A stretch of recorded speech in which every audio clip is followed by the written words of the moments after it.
Hello friends, welcome back to channel. നമ്മൾ ഇന്ന് കാണാൻ പോകുന്നത് വാവാത്തിയർ എന്ന മൂവിയാണ്. പോലീസുകാരനായ നായകന്റെ ശരീരത്തിൽ രാത്രിയിൽ ഒരു ആത്മാവ് കയറുന്നു. ആ രാത്രി മുഴുവൻ ആ ആത്മാവ് അവന്റെ ശരീരം ഉപയോഗിച്ച് എന്താണ് ചെയ്യുന്നതെന്ന് അവന് പിറ്റേന്ന് രാവിലെ ഒരു ഓർമ്മയുണ്ടാകില്ല. അപ്പൊ നമുക്ക് മൂവിയിലേക്ക് കിടക്കാം. അതിനു മുമ്പ് എല്ലാവരും നമ്മുടെ വീഡിയോ ഒന്ന് ലൈക്ക് ചെയ്ത് സപ്പോർട്ട് ചെയ്യുക. മൂവിയുടെ തുടക്കത്തിൽ തന്നെ കാണിക്കുന്നത് നമ്മുടെ നായകനായ രാമു ജനിക്കുന്ന ദിവസമാണ്. അവന്റെ ഗ്രാൻഡ് ഫാദർ ആകട്ടെ ഒരു MGR ആരാധകനായിരുന്നു. അയാൾ MGR പടം കണ്ടുകൊണ്ടിരിക്കുമ്പോഴാണ് ജനങ്ങളെല്ലാം അറിയുന്നത് MGR മരിച്ചുവെന്ന്. അത് കാരണം തിയേറ്ററിൽ പടം പോലും പാതി വഴിക്ക് നിർത്തി. ആകെ സങ്കടത്തോടുകൂടി ഹോസ്പിറ്റലിലേക്ക് എത്തിയ ഇയാൾ അറിയുന്നത് ഇയാൾക്കൊരു ചെറുമകൻ ജനിച്ചുവെന്നാണ്. MGR മരിച്ചതിന്റെ അന്ന് തന്നെ തന്റെ ചെറുമകൻ ജനിച്ചതിൽ അയാൾ ഒരുപാട് സന്തോഷിക്കുന്നു. മാത്രമല്ല MGRന്റെ കാലിലുണ്ടെന്ന് പറയുന്ന പോലൊരു മറുക് ഇപ്പോൾ ജനിച്ച അയാളുടെ ചെറുമകന്റെ കാലിലും ഉണ്ട്. അതുകൊണ്ട് തന്നെ അവനെ MGRനെ പോലെ വളർത്തണമെന്നായിരുന്നു അയാളുടെ ആഗ്രഹം. MGRനെ പോലെ സമൂഹത്തിൽ നല്ല കാര്യങ്ങൾ ചെയ്യണമെന്നും എല്ലാവരെയും രക്ഷിക്കണമെന്നൊക്കെ പറഞ്ഞുകൊണ്ടാണ് അവനെ അയാൾ വളർത്തിക്കൊണ്ടുവന്നത്. രാമുവും MGRന്റെ വലിയൊരു ആരാധകനായിരുന്നു. അങ്ങനെയിരിക്കെ ഒരു ദിവസം രാമു ഒരു ലോട്ടറി എടുക്കുന്നു. അതിന് അവന് 50,000 രൂപ പ്രൈസ് മണി കിട്ടുന്നു. സന്തോഷം അറിയിക്കാൻ അവൻ ഓടിയെത്തുന്നത് തന്റെ വീട്ടിലേക്കാണ്. ഗ്രാൻഡ് ഫാദറിനോട് പറഞ്ഞപ്പോൾ അയാളാകട്ടെ അവനോട് പറയുന്നുണ്ട്, ഇത് നീ അധ്വാനിച്ചുണ്ടാക്കിയ കാശല്ല, അധ്വാനിക്കാതെ കിട്ടുന്ന കാശൊന്നും തന്നെ നമ്മൾ എടുക്കാൻ പാടില്ല എന്ന് MGR പറഞ്ഞിട്ടുണ്ട്. അതുകൊണ്ട് ഈ കാശിന്റെ ആവശ്യം ഇവിടെ ഇല്ലാന്ന് പറഞ്ഞ് അവന്റെ മുൻപിൽ വെച്ചിട്ട് അയാളെ ലോട്ടറി ടിക്കറ്റ് കീറിക്കളഞ്ഞു. ഇതവന് വല്ലാത്തൊരു ഷോക്കായിരുന്നു. കൂട്ടുകാരെല്ലാം തന്നെ അവനെ കളിയാക്കാൻ തുടങ്ങി. ആ സംഭവത്തിന് ശേഷം അവൻ MGRനെ ആരാധിക്കുന്നത് നിർത്തി. അവന്റെ ഗ്രാൻഡ് ഫാദറിന്റെ കൂടെ സിനിമ കാണാൻ പോകുമ്പോഴും MGRന് പകരം ആ സിനിമയിലെ വില്ലനായ MN നമ്പ്യാറിനെയായിരുന്നു അവൻ ശ്രദ്ധിച്ചുകൊണ്ടിരുന്നത്. ഗ്രാൻഡ് ഫാദർ അറിയാതെ അവൻ അയാളുടെ പാത പിന്തുടരാൻ തുടങ്ങി. അവന്റെ ഗ്രാൻഡ് ഫാദർ അവനോട് പറയുന്നത് MGRനെ പോലെ നല്ല കാര്യങ്ങൾ ചെയ്യണമെങ്കിൽ നീ ഏതെങ്കിലും നല്ലൊരു പദവിയിൽ എത്തണമെന്നാണ്, ഒരു പോലീസ് ആകണമെന്ന് അവനോട് പറയുന്നു. എന്നാൽ അവൻ അയാൾ ആഗ്രഹിച്ച പോലെ പോലീസായി. പക്ഷെ അയാൾ ആഗ്രഹിക്കുന്ന പോലെ നല്ല കാര്യങ്ങളായിരുന്നില്ല അവൻ ചെയ്തിരുന്നത്. അവനൊരു കറപ്റ്റഡ് പോലീസ് ഉദ്യോഗസ്ഥനായിരുന്നു. ഒരുപാട് പേരുടെ കയ്യിൽ നിന്ന് കൈക്കൂലി വാങ്ങും. അടുത്തിടെ അവനൊരു കൈക്കൂലി കേസിൽ പെട്ടിട്ട് ഡിപ്പാർട്ട്മെന്റ് അവനെ സസ്പെൻഡ് ചെയ്തു. അവന്റെ സസ്പെൻഷന്റെ ന്യൂസ് പത്രത്തിൽ വന്നതും അവനാകട്ടെ മാക്സിമം തന്റെ ഗ്രാൻഡ് ഫാദർ അത് കാണാതിരിക്കാൻ ശ്രമിക്കുകയായിരുന്നു. അവന് ഗ്രാൻഡ് ഫാദറിന് കാഴ്ചശക്തി കുറവായതുകൊണ്ട് തന്നെ എവിടെ നോക്കിയിട്ടും കണ്ണട കാണാത്ത കാരണം അയാൾ ആ പേപ്പർ വായിച്ചില്ല. അതിനിടയ്ക്ക് മറ്റൊരിടത്ത് ഒരു മിനിസ്റ്ററും പൊളിറ്റിക്കൽ അഡ്വൈസറായ പെരിയസ്വാമിയും തമ്മിൽ സംസാരിക്കുന്നത് കാണിക്കുന്നു. ബെൽക്കോ എന്ന് പറയുന്ന ഒരു കമ്പനി ഇവിടെ വരുന്നുണ്ട്. ആ കമ്പനിക്കെതിരെ ജനങ്ങൾ പ്രൊട്ടസ്റ്റ് നടത്തുകയാണ്. എന്നാൽ ആ കമ്പനി ഇവിടെ വന്നു കഴിഞ്ഞാൽ ഇവർക്ക് ഒരുപാട് കാശ് കിട്ടും. അതിനുവേണ്ടിയിട്ട് പ്രൊട്ടസ്റ്റ് നടത്തുന്നവരെ എന്തെങ്കിലും ചെയ്ത് അവിടെ നിന്ന് മാറ്റണം. ഇവർക്ക് നേരെ ഒരു ഷൂട്ടൌട്ട് നടത്താമെന്നായിരുന്നു ഇവരുടെ പ്ലാൻ. അതിന്റെ കാര്യങ്ങളെല്ലാം താൻ നോക്കിക്കൊള്ളാമെന്നും പെരിയസ്വാമി പറയുന്നു. സസ്പെൻഷനിലായ നമ്മുടെ നായകനാകട്ടെ അന്ന് രാത്രി വീട്ടിലേക്ക് വരുന്ന വഴിക്ക് വഴിയിൽ വെച്ച് നമ്മുടെ നായികയെ കാണുന്നു. അവളുടെ പേര് വൂ എന്നായിരുന്നു. ആത്മാക്കളോടൊക്കെ സംസാരിക്കാൻ അവൾക്കൊരു കഴിവുണ്ട്. മരത്തിന്റെ മുകളിൽ ഒരു മൂങ്ങയെ കണ്ടിട്ട് അവൾ അങ്ങനെ തന്നെ നോക്കി നിൽക്കുന്ന കണ്ട് നമ്മുടെ രാമു അവളോട് ചോദിക്കുന്നുണ്ട്, നീ എന്താ ഇവിടെ നിൽക്കുന്നതെന്ന്. അവൾ അതിന് മറുപടി ഒന്നും പറയാതെ അവിടെ ഒന്നും പോയി. കണ്ട മാത്രയിൽ തന്നെ രാമുവിന് അവളോടൊരു അട്രാക്ഷൻ ഒക്കെ തോന്നി. ആ സമയത്ത് അവിടെ ഒരു ആക്സിഡന്റ് നടക്കുന്നു. മദ്യപിച്ച് കാറിൽ വന്ന മാലിനി എന്ന് പറയുന്ന ഒരു പെൺകുട്ടി ബൈക്കിൽ വന്നൊരാളെ ഇടിച്ചിട്ടു. ആ ബൈക്കുകാരൻ സ്പോട്ടിൽ മരിച്ചു. മാലിനിയുടെ ഫോൺ എടുത്തിട്ട് അവളുടെ അച്ഛന്റെ നമ്പറിലേക്ക് അവൻ വിളിക്കുന്നുണ്ട്. താൻ ഒരു പോലീസുകാരനാണെന്നും നിങ്ങളുടെ മകൾ ആക്സിഡന്റ് ഉണ്ടാക്കിയ ഒരാളെ കൊന്നു പറഞ്ഞപ്പോൾ പെരിയസ്വാമി ആകട്ടെ അവനോട് പറയുന്നുണ്ട്, താൻ CMന്റെ അടുത്ത ആളാണെന്നും അതുകൊണ്ട് എത്രയും പെട്ടെന്ന് ആ കേസ് എങ്ങനെയെങ്കിലും ഒതുക്കി തീർക്കണമെന്നും തന്റെ മകൾക്ക് ഒരു പ്രശ്നവും വരാൻ പാടില്ല, അതിന് താൻ എന്ത് വേണമെങ്കിലും ചെയ്യാമെന്നും അയാൾ പറയുന്നു. നമ്മുടെ രാമുവിനെ സംബന്ധിച്ച് അവൻ ഇങ്ങോട്ടാരെങ്കിലും ഉപകാരം ചെയ്യാന്ന് പറഞ്ഞു കഴിഞ്ഞാൽ അവർക്ക് വേണ്ടി അവൻ എന്തും ചെയ്തു കൊടുക്കും. അങ്ങനെ അവൻ മാലിനിയെ ആ ആക്സിഡന്റ് കേസിൽ നിന്ന് രക്ഷിച്ചു. അതിന് പകരമായിട്ട് നിനക്ക് എന്ത് വേണമെന്ന് പെരിയസ്വാമി അവനോട് ചോദിക്കുമ്പോൾ അവൻ പറയുന്നത് തന്റെ സസ്പെൻഷൻ മാറ്റിത്തരണമെന്നാണ്. അയാൾ പറഞ്ഞ പോലെ തന്നെ അവനത് ചെയ്തു കൊടുക്കുകയും ചെയ്യുന്നു. പക്ഷെ അതിനിടയ്ക്ക് നമ്മുടെ നായികയായ വൂ ആകട്ടെ ആക്സിഡന്റിൽ മരണപ്പെട്ട ആ പയ്യൻ കിടന്നിരുന്ന സ്ഥലമില്ലേ, അവിടെ എത്തിയപ്പോൾ അവൾക്കൊരു ആത്മാവിന്റെ പ്രസൻസ് ഫീൽ ചെയ്യുകയും അങ്ങനെ ആ പയ്യന്റെ ആത്മാവുമായിട്ട് കോണ്ടാക്ട് ചെയ്ത് കഴിഞ്ഞപ്പോൾ അവന്റേത് ഒരു ആക്സിഡന്റ് ആണെന്ന് അവൾ മനസ്സിലാക്കുകയും ചെയ്യുന്നു. അതവൾ യൂട്യൂബിലൂടെ ജനങ്ങളെ അറിയിക്കുന്നു, താൻ ഇങ്ങനെ ഒരു ആത്മാവിനോട് സംസാരിച്ചു എന്ന് പറഞ്ഞിട്ട്. ഇത് കണ്ടുകൊണ്ട് പെരിയസ്വാമിയുടെ PA ആകട്ടെ രാമുവിനെ വിളിച്ചിട്ട് പറയുന്നുണ്ട്, എങ്ങനെയൊരു പെൺകുട്ടി യൂട്യൂബിലൂടെ ആ കേസിനെ പറ്റിയുള്ള കാര്യങ്ങൾ പറയുന്നുണ്ട്, അതുകൊണ്ട് ആ പെൺകുട്ടിയെ കണ്ട് ഈ ഒരു പ്രശ്നം സോൾവ് ചെയ്യണമെന്ന്. നമ്മുടെ രാമു ആകട്ടെ വൂനെ ഇനി എവിടെ വെച്ച് കാണുമെന്ന് ആലോചിച്ചിരിക്കുമ്പോഴാണ് അവളുടെ വീഡിയോ അയാൾ അവന് ഷെയർ ചെയ്ത് കൊടുക്കുന്നത്. അവൻ നേരെ വൂനെ കാണാൻ പോകുന്നു. നീ എന്തിനാണ് ഈ ആത്മാക്കളോടൊക്കെ സംസാരിക്കാൻ നടക്കുന്നത്, നിനക്ക് വേറെന്തെങ്കിലും ജോലി ചെയ്തുകൂടെ എന്ന് അവൻ ചോദിക്കുമ്പോൾ അവള് പറയുന്നുണ്ട്, എനിക്ക് ശരിക്കും ആത്മാക്കളോട് സംസാരിക്കാൻ പറ്റുമെന്ന്, വേണമെങ്കിൽ നിങ്ങളുടെ മരണപ്പെട്ട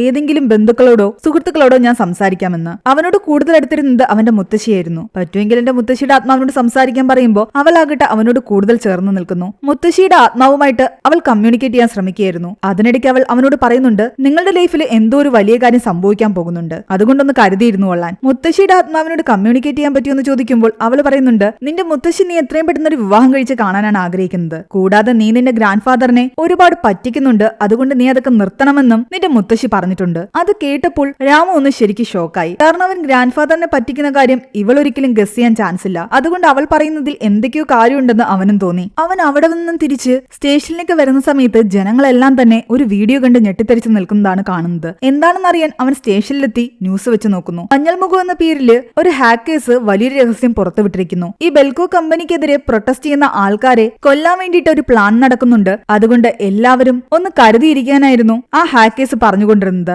ഈ ന്യൂസ് കണ്ട് ശരിക്കും CM പെരിയസ്വാമി ഞെട്ടി. തങ്ങൾ പ്ലാൻ ചെയ്ത കാര്യം ഈ ഹാക്കേഴ്സ് എങ്ങനെ കണ്ടുപിടിച്ചതെന്നതായിരുന്നു അവരുടെ ഡൗട്ട്. ഈ സംഭവം ലീക്കായതോടുകൂടി ആ കമ്പനിയുടെ ആൾക്കാരും ആകെ പ്രശ്നം ഉണ്ടാക്കാൻ തുടങ്ങി. ആ സമയം പെരിയസ്വാമി പറയുന്നുണ്ട്, ഈ പ്രശ്നമൊക്കെ ഈസി ആയിട്ട് ഞങ്ങൾ സോൾവ് ആക്കും. നിങ്ങൾക്ക് വിശ്വാസമില്ലെങ്കിൽ എന്റെ സ്വത്തുക്കളെല്ലാം ഞാൻ ഈടുവെക്കാം. എന്തെങ്കിലും പ്രശ്നം ഉണ്ടായി കഴിഞ്ഞാൽ നിങ്ങളുടെ നഷ്ടം നികത്താൻ വേണ്ടിയിട്ട് നിങ്ങൾ അത് എടുത്തുകൊള്ളാൻ. ഈ മഞ്ഞൾമുഖം എന്ന് പറയുന്ന ഹാക്കേഴ്സിനെ പിടിക്കാൻ വേണ്ടിയിട്ട് ഒരു സ്പെഷ്യൽ ഫോഴ്സിനെ രൂപീകരിക്കുകയായിരുന്നു ഈ മന്ത്രിസഭ. അതറിഞ്ഞ നമ്മുടെ രാമു ആകട്ടെ പെരിയസ്വാമിയെ കണ്ടിട്ട് പറയുന്നുണ്ട്, എനിക്കും ആ ഒരു ടീമിലേക്ക് അംഗമാകണമെന്ന്. അവനെ സംബന്ധിച്ച് അതിലൊക്കെ കയറിപ്പറ്റി കഴിഞ്ഞാൽ ഒരുപാട് കാശുണ്ടാക്കുന്ന ഒരു ചിന്തയായിരുന്നു. എന്താണെങ്കിലും ഹാക്കേഴ്സിനെ പിടിക്കാനല്ലേ അവനും കൂടെ ചേർന്ന് കൊള്ളാൻ അയാൾ പറയുന്നു. അങ്ങനെ ഇവരെല്ലാവരും ഇരുന്ന് ഡിസ്കസ് ചെയ്യുകയാണ് എങ്ങനെയായിരിക്കും ഈ ഹാക്കേഴ്സ് ഈ ഒരു വിവരം ലീക്ക് ചെയ്തതെന്ന്. രാമു അവിടെ ഉണ്ടായിരുന്ന പൊളിറ്റീഷ്യൻസിനോടെല്ലാം ചോദിക്കുന്നുണ്ട്, നിങ്ങളുടെ ഫോൺ എപ്പോഴെങ്കിലും അടുത്തിടെ മിസ്സായിട്ടുണ്ടായിരുന്നുവെന്ന്. ഒരു ഫംഗ്ഷനിൽ ഇവരെല്ലാവരും പങ്കെടുത്ത സമയത്ത് പലപ്പോഴായിട്ട് ഇവരുടെ ഫോൺ കുറച്ച് നേരത്തേക്ക് മിസ്സായിട്ടുണ്ടായിരുന്നു. എന്നാൽ ആ സമയമാണ് ഹാക്കേഴ്സ് ആ ഫോൺ ഹാക്ക് ചെയ്തതെന്നും ഇവർ തമ്മിൽ സംസാരിക്കുന്നത് മനസ്സിലാക്കി അത് പബ്ലിക്കിനെ അറിയിച്ചതെന്നും. ഈ ഹാക്കേഴ്സിനെ പിടിക്കണമെങ്കിൽ ഒരു വഴിയുണ്ടെന്ന്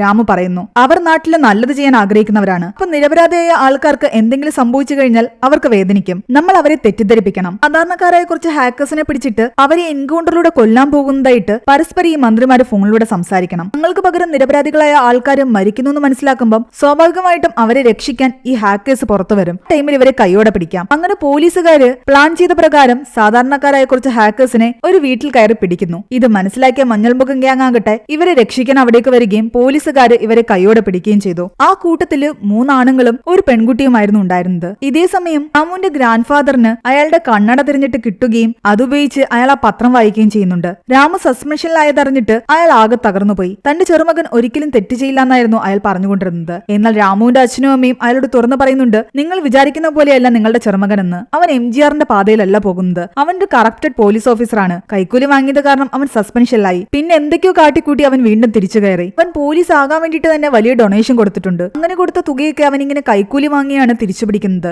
ഈ ഒരു ന്യൂസ് ഗ്രാൻഡ് ഫാദറിനെ ശരിക്കും തകർത്തിട്ടുണ്ടായിരുന്നു. ഇവന്റെ ഗ്രാൻഡ് ഫാദർ ഈ സത്യങ്ങളൊക്കെ അറിഞ്ഞ വിവരം അവന്റെ അച്ഛൻ അവനോട് വിളിച്ചു പറയുമ്പം രാമുവും ആകെ വല്ലാത്ത ധർമ്മസങ്കടത്തിലായി. എന്നാലും അവൻ ആ സമയം ജോലികളിൽ മുഴുകിയിരിക്കുകയായിരുന്നു. പക്ഷെ പിന്നീട് അവൻ അറിയുന്നത് അവന്റെ ഗ്രാൻഡ് ഫാദർ മരിച്ചു എന്നാണ്. ഇവൻ തെറ്റായ പാതയിൽ പോയി എന്നുള്ള സങ്കടത്തോടു കൂടിയാണ് അയാൾ മരിച്ചത്. ഗ്രാൻഡ് ഫാദറിന്റെ ഡെഡ് ബോഡി കാണാൻ വന്ന അവനാകട്ടെ അവിടെ എന്തൊക്കെയോ ഫീൽ ചെയ്യാൻ തുടങ്ങി. അതായത് ആ റൂമിൽ ഒരുപാട് MGRന്റെ ഫോട്ടോസ് ഉണ്ടായിരുന്നു. MGR ഇവനോട് സംസാരിക്കുന്ന പോലെ ഇവന് തോന്നുന്നുണ്ട്. ആ സമയം നമ്മളെ കാണിക്കുന്നത് മരിച്ച് സ്വർഗത്തിൽ പോയ അവന്റെ ഗ്രാൻഡ് ഫാദർ ആകട്ടെ MGRന്റെ ആത്മാവിനോട് സംസാരിക്കുകയും ഇവനെ നന്നാക്കാൻ വേണ്ടിയിട്ട് MGRന്റെ ആത്മാവിനെ ഭൂമിയിലേക്ക് പറഞ്ഞു വിടുകയും ചെയ്യുന്നതാണ്. ആ ആത്മാവ് അന്ന് രാത്രി അവന്റെ ശരീരത്തിൽ കയറുകയും MGRനെ പോലെ വേഷമൊക്കെ ധരിച്ചിട്ട് കുതിരപ്പുറത്ത് പോവുകയും ചെയ്യുന്നുണ്ട്. MGRന്റെ വേഷത്തിൽ പോയ രാമു നേരെ പോകുന്നത് ഈ പോലീസുകാർ പിടിച്ച ആ മഞ്ഞൾമുഖം എന്ന് പറയുന്ന ഹാക്കേഴ്സിനെ രക്ഷിക്കാനായിരുന്നു. പോലീസുകാരിൽ നിന്നും അവൻ അവരെ രക്ഷിക്കുന്നു. മുഖത്ത് തുണിയൊക്കെ കിട്ടിയിരിക്കുന്നത് കാരണം പോലീസുകാർക്ക് ഇവൻ രാമു ആണെന്ന് മനസ്സിലായതുമില്ല. പിറ്റേന്ന് രാവിലെ അവന് ബോധം വരുമ്പം അവൻ വീട്ടിലെ ടാങ്കിനുള്ളിലാണ്. അവൻ എങ്ങനെ അവിടെ വന്നു എന്ന് അവനൊരു ഓർമ്മയുണ്ടായിരുന്നില്ല.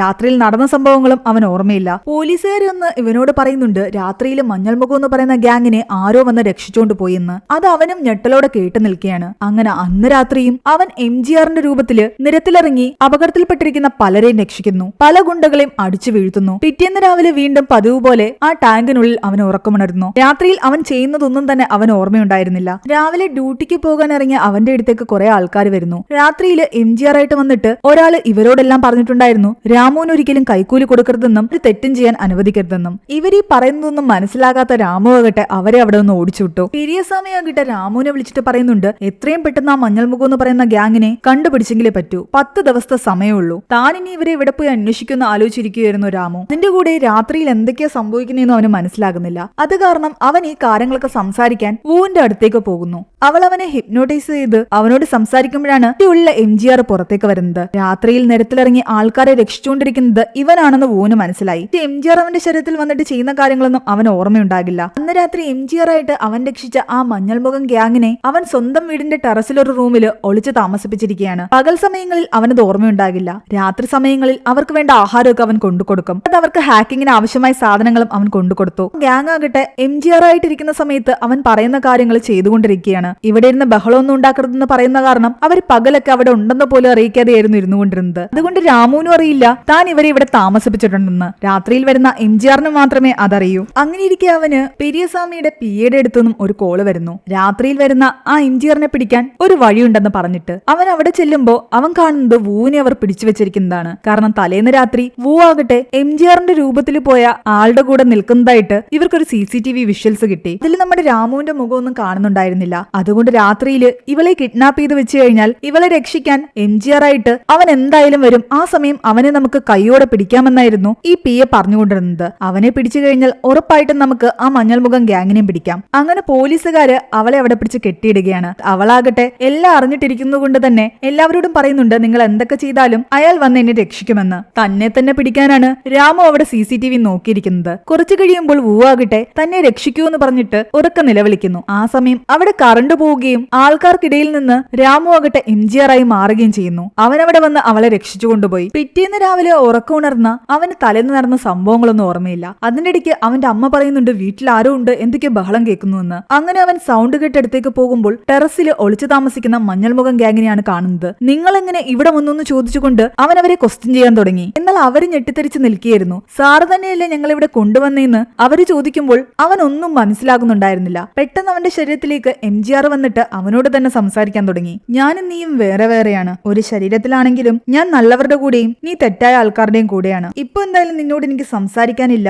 നമുക്ക് പിന്നെ കാണാമെന്ന് പറഞ്ഞിട്ട് MGR ആയിട്ട് അവൻ ആ ഹാക്കേഴ്സിനെ അവിടെ ഒന്നും കൂട്ടിക്കൊണ്ടുപോകുന്നു. അവരെ നേരെ കൊണ്ടുപോകുന്നത് വൂവിന്റെ അടുത്തേക്കാണ്. അത് കഴിഞ്ഞ് പിന്നീട് അവന് ബോധം തിരിച്ചു കിട്ടുമ്പോ അവന്റെ ഒരു റോഡിലായിരുന്നു. MGR അവന്റെ ശരീരത്തിൽ നിന്നും പോയിട്ടുണ്ടായിരുന്നു. എന്തൊക്കെയാ നടക്കുന്നതെന്ന് ചിന്തിച്ചുകൊണ്ട് വീട്ടിലേക്ക് എത്തുമ്പോ അവനെ കാത്ത് കുറെ പോലീസുകാരുണ്ടായിരുന്നു. നീ അത്യാവശ്യമായിട്ട് സ്റ്റേഷൻ വരെ വരണമെന്ന് പറയുന്നു. പോലീസ് ജീപ്പിൽ ഇരിക്കുമ്പോഴാണ് അവന് ചില കാര്യങ്ങൾ ഓർമ്മ വരുന്നത്. അവന്റെ ശരീരത്തിൽ MGR കയറിയതും അവനോട് സംസാരിച്ചതും മഞ്ഞൾമുഖം ഗ്യാങ്ങിനെ അവൻ തന്നെ അവിടെ ഒളിപ്പിച്ച് താമസിപ്പിച്ചതും അവിടെ നിന്ന് അവരെ രക്ഷിച്ചുകൊണ്ട് പോയതും എല്ലാം തന്നെ അവന്റെ മനസ്സിലൂടെ കടന്നു പോകുന്നു. പോലീസുകാരുടെ അടുത്ത് എത്തിക്കഴിയുമ്പോൾ അവരാകട്ടെ അവനോട് പറയുന്നുണ്ട്, തലേന്ന് പോലീസുകാരുടെ അടുത്ത് നിന്നും പൂവിനെ രക്ഷിച്ചുകൊണ്ട് പോയ അയാളുടെ ഹൈറ്റും വെയിറ്റും ഒക്കെ ഏകദേശം നിന്റേതുമായിട്ട് സാമ്യമുണ്ടെന്നും കൊണ്ടത് നീയാണെന്ന് പലർക്കും സംശയമുണ്ടെന്നും തലേന്ന് ഇവിടെ MGR ആയിട്ട് വന്ന ആളുടെ ഫിംഗർ പ്രിന്റ്സ് ഇവർക്ക് കിട്ടിയിട്ടുണ്ട്. അത് നിന്റെ ഫിംഗർ പ്രിന്റ്സുമായിട്ട് മാച്ച് ചെയ്ത് നോക്കണം. രാമുവിന് കാര്യങ്ങളൊക്കെ ഓർമ്മ വന്നു തുടങ്ങിയിരുന്നു. അത് കാരണം അവൻ ആകെ ടെൻഷനിലാണ്. അതിനിടയ്ക്ക് അവന്റെ ശരീരത്തിൽ വീണ്ടും MGR വന്നിട്ട് അവനോട് ടെൻഷൻ അടിക്കണ്ടെന്നും ഇതൊക്കെ ഞാൻ നോക്കിക്കൊള്ളാമെന്നും പറയുന്നു. എന്നിട്ട് അയാൾ നേരെ ആ ഹാക്കേഴ്സിനെ വിളിക്കുന്നു. അവര് പറയുന്നുണ്ട്, ഫിംഗർ പ്രിന്റ് മാച്ച് ചെയ്യുന്ന സമയത്ത് ഞങ്ങൾ അവരുടെ സിസ്റ്റം ഹാക്ക് ചെയ്യുമെന്നും അത് അൺമാച്ച്ഡ് ആയിട്ട് കാണിക്കുമെന്നും അതിനു വേണ്ടിയിട്ട് ഇവന്റെ ഫോണിൽ വൈഫൈ ഒന്ന് കണക്ട് ചെയ്താൽ മതി. അവിടുത്തെ വൈഫൈ കണക്ട് ചെയ്ത് കഴിഞ്ഞാൽ അവിടെയുള്ള സിസ്റ്റം അവർക്ക് ഹാക്ക് ചെയ്യാമായിരുന്നു. അവർ പറഞ്ഞ പോലെ അവൻ ചെയ്യുകയും കറക്റ്റ് സമയത്ത് അവർ ഹാക്ക് ചെയ്തിട്ട് ഇവന്റെ ഫിംഗർ പ്രിന്റ് അൺമാച്ച്ഡ് എന്ന് കാണിക്കുകയും ചെയ്തു. അതോടുകൂടി പോലീസുകാരെ വിശ്വസിക്കാൻ തുടങ്ങി ഇവനല്ല ഈ MGRന്റെ വേഷത്തിൽ വരുന്നതെന്ന്. പിന്നീട് കാണിക്കുന്നത് ഇവൻ വീണ്ടും ആ മഞ്ഞൾമുഖം ഗ്യാങ്ങിനോട് സംസാരിക്കുന്നതാണ്. ആ സമയം അവന്റെ ശരീരത്തിൽ MGR ഉണ്ടായിരുന്നു. ഈ പൊളിറ്റീഷ്യൻസ് ഇവിടെ നടത്തുന്ന അഴിമതിയെക്കുറിച്ചായിരുന്നു അവർ സംസാരിച്ചുകൊണ്ടിരുന്നത്. ഒരുപാട് എവിഡൻസ് ഇനിയും കിട്ടുമെന്നും അതിന് ആരുടെയെങ്കിലും ഫോൺ നമുക്ക് ഹാക്ക് ചെയ്യണമെന്നും പറയുന്നു. കുറെ ചിന്തിച്ചിട്ട് അവർ തീരുമാനിക്കുന്നുണ്ട് പെരിയസ്വാമിയുടെ മകളുടെ ഫോൺ ഹാക്ക് ചെയ്യാമെന്ന്. അങ്ങനെ MGRന്റെ വേഷത്തില് രാമു പോയിട്ട് ആ പെൺകുട്ടിയുടെ കയ്യിൽ നിന്നും ആ ഫോൺ തട്ടിയെടുക്കുന്നു. ഇതറിഞ്ഞ പെരിയസ്വാമിയാകട്ടെ എങ്ങനെയെങ്കിലും ഇവനെ പിടിക്കണമെന്നുള്ളൊരു ചിന്തയിലായിരുന്നു. രാത്രിയിൽ ഇവനെ പിടിക്കാൻ ഒരു പ്ലാൻ ഇടുന്നു. ആൾക്കാർക്ക് ആപത്തുണ്ടാവുമ്പോ MGR ആയിട്ട് അവൻ രാത്രിയിൽ വരുമല്ലോ. ആ അവസരം മുതലെടുത്ത് കുറെ ഗുണ്ടകൾ അവിടെ കാത്തിരിക്കുന്നു. അവൻ പുറത്തു വന്നതും ഇവർ അവനുമായിട്ട് ഫൈറ്റ് ചെയ്യാൻ തുടങ്ങി. ആ സമയം നമ്മുടെ ഹാക്കേഴ്സിന് മാലിനിയുടെ ഫോണിൽ നിന്നും എനിക്ക് വലിയ തെളിവ് ലഭിച്ചിട്ടുണ്ടായിരുന്നു. ഒരു സൈഡില്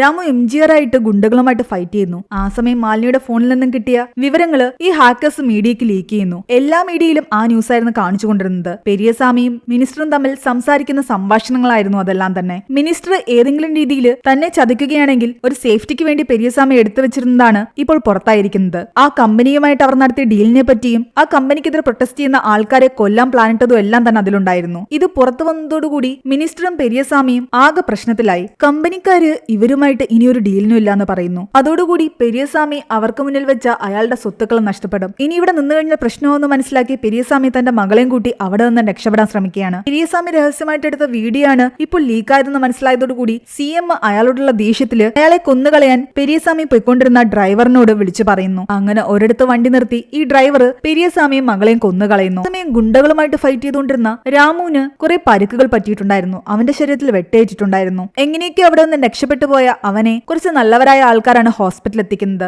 നാടിന്റെ രക്ഷകനായിട്ട് രാത്രിയിൽ വരുന്ന അവന് ഒരുപാട് ആരാധകരുണ്ടായിരുന്നു. അവൻ സുഖമായിട്ട് തിരിച്ചു വരാൻ വേണ്ടിയിട്ട് അവരെല്ലാവരും ഹോസ്പിറ്റലിന്റെ പുറത്തുനിന്ന് പ്രാർത്ഥിക്കുന്നു. ഹോസ്പിറ്റലിലെ ആൾക്കാരെല്ലാം രാമു തന്നെയായിരുന്നു ആ രക്ഷകൻ എന്ന് മനസ്സിലാക്കി. എന്നാൽ ജനങ്ങളുടെ ഇടയിലേക്ക് അവൻ പോകുമ്പോഴേക്കും അവൻ സ്ഥിരമായിട്ട് കണ്ണിൽ കെട്ടിയിരുന്ന ആ ഒരു തുണി അവരെടുത്ത് കൊടുക്കുകയും അത് കെട്ടിക്കൊണ്ട് അവൻ പുറത്തേക്ക് വരികയും ചെയ്യുന്നു. അവന്റെ ഗ്രാൻഡ് ഫാദർ ആഗ്രഹിച്ച പോലെ അവൻ വില്ലന്റെ പാത തുടരാതെ കറക്റ്റഡ് ആയിട്ടുള്ള ഒരു പോലീസ് ഓഫീസർ ആകാതെ നല്ല കാര്യങ്ങൾ ചെയ്യുന്ന ഒരു നല്ല മനുഷ്യനായി മാറിയിരിക്കുന്നു. സമയം അവന്റെ ശരീരത്തിൽ നിന്ന് ആ MGRും പോയിരുന്നു. ശരിക്കും അത് ആത്മാവൊന്നും ആയിരുന്നില്ല, അതൊരു ഡുവൽ പേഴ്സണാലിറ്റി ഡിസോർഡർ ആയിരുന്നു. ഇപ്പത്തിൽ ഒരുപാട് നല്ല കാര്യങ്ങൾ ചെയ്യുകയും MGRനെ ആരാധിക്കുകയും ചെയ്തിരുന്ന അവന്റെ മനസ്സിൽ ഇടയ്ക്ക് തെറ്റായ ചിന്തകൾ കയറിക്കൂടുകയും കറപ്ഷൻസ് ഒരുപാട് ചെയ്യുകയും ചെയ്തു. എന്നാൽ ഉള്ളിൽ എവിടെയോ ഉറങ്ങിക്കിടന്നിരുന്ന അവന്റെ മനസ്സിലെ നന്മ പുറത്തു വന്നതായിരുന്നു. അതുകൊണ്ടാണ് അവൻ ഒരുപാട് പേരെ രക്ഷിച്ചതും കറപ്ഷനെതിരെ പോരാടിയതും. അവിടെയാണ് ഈ ഒരു മൂവി അവസാനിക്കുന്നത്. ഈ മൂവിയുടെ സ്റ്റോറിയെ പറ്റിയുള്ള നിങ്ങളുടെ അഭിപ്രായങ്ങൾ താഴെ കമന്റ് ചെയ്യാൻ മറക്കണ്ട. ഇതുവരെയും വീഡിയോ ലൈക്ക് ചെയ്യാത്തവർ ലൈക്ക് ചെയ്തും കൂടി സപ്പോർട്ട് ചെയ്യുക.